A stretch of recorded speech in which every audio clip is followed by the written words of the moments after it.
Yo, what is up, Sexy Beast? Crazy Rabbit here, and today we're going to be comparing the COD World War II PPSH to the original World War version, and just seeing really what all has changed throughout the years. So let's go ahead and get the shit started.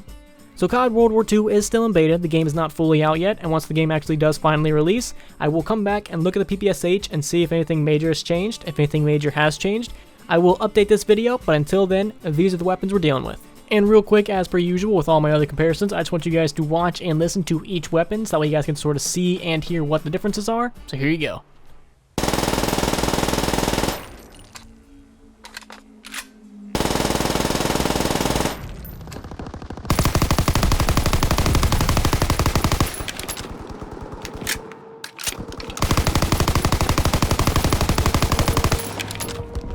So the first thing I want to take a look at is the ammo. So the World War PPSH is going to carry 35 in its magazine and 70 in stock.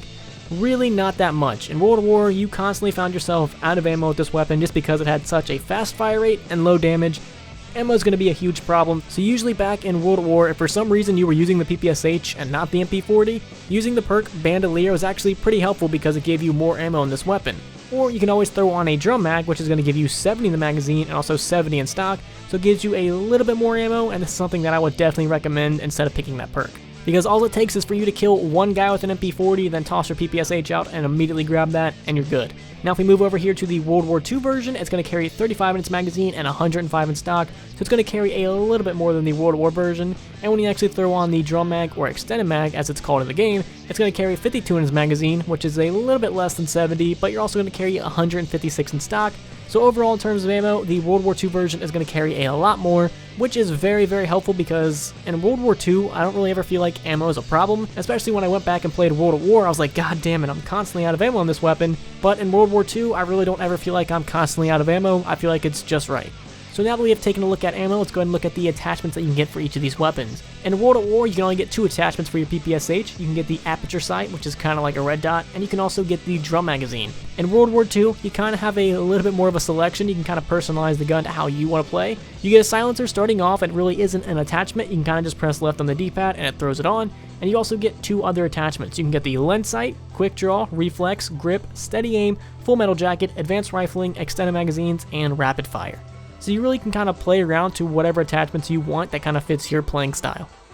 Alright, so now we have taken a look at both the ammo and the attachments. Let's go and actually compare these weapons side by side and sort of see what all else has changed. The first thing we're going to be taking a look at is going to be the fire rate.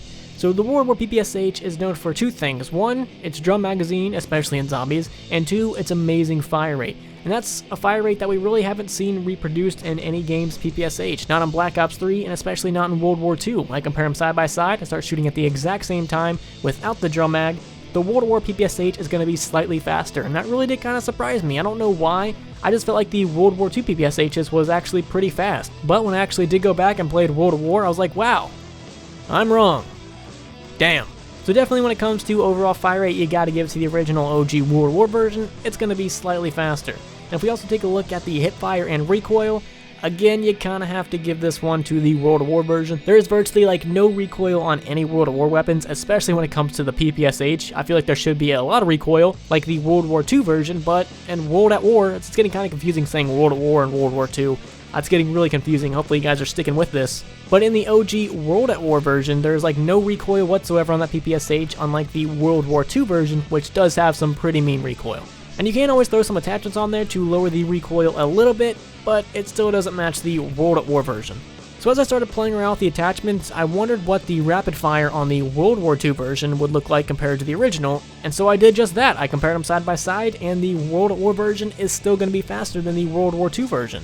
And that really did surprise me. The fire rate doesn't really increase that much. I would say if the World War II PPSH hypothetically shot 20 rounds per minute, with the rapid fire attachment, I would say it got upgraded to like 22 shots per minute. It really didn't increase by that much. Here they are side by side. You can kind of barely tell the difference. And that kind of does make sense. I don't know what I was expecting in my head. I was expecting there to be like a huge difference, but of course they're not going to do that. That would be like way too overpowered. Of course it's only going to be like a couple bullets. You gotta think smart here, unlike me. So the last comparison I kind of wanted to do was like the whole damage thing, and that's really hard to do as of now because I can't really get into a private match and have someone stand on the opposite side and me shoot them. So until the game actually fully does release, I'm kind of just gonna have to go off of what I think, and I definitely do think the World War II version is a lot more powerful than the original one. And I think that really kind of does even out in a way. The World War II version is a lot more powerful, while the World at War version has a faster fire rate. So that kind of evens it out and puts both these weapons on the same playing field. But the newer World War II version does have more ammo, and you can also throw a lot of attachments on it to sort of fit the gun to how you like to play. So hypothetically, on paper, if someone was to ask you which one is better, you gotta give it to the World War II version.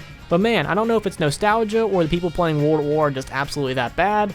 When I went back and played World at War to get this footage, I was doing pretty decent with this PPSH. Now given all the good players are playing World War II, and I was probably playing against a bunch of kids whose parents bought them the wrong game, but to me, I felt a lot more comfortable with the older version than the newer version, which is a given. You're obviously going to feel more comfortable to the older one than the newer one, but given time, I think I will come around and actually love this World War II version. I just wish, kind of buff that fire rate a little bit, but other than that, I don't really have any complaints. Everyone says it's overpowered in multiplayer, but this isn't my go-to weapon. I love the M1 Garand and the STG. Those are my favorite weapons. I really hardly ever use this. The only reason I did use it was just to get this footage. But in any other game, whether I'm playing War or Domination, I'm always going towards that STG and that M1 Garand.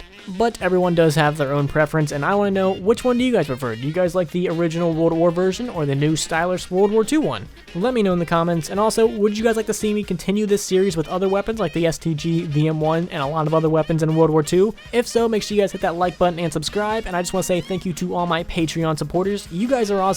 If you were curious about Patreon or wanted to support me on Patreon, a link will be in the description. They get videos early, extra content, and a lot more stuff. So if that sounds interesting to you, go ahead and check it out. I love them so very much. My Patreons are absolutely amazing. So that's going to be the end for this video. Hopefully you guys enjoyed it, and I'll see you guys in the next one. Peace.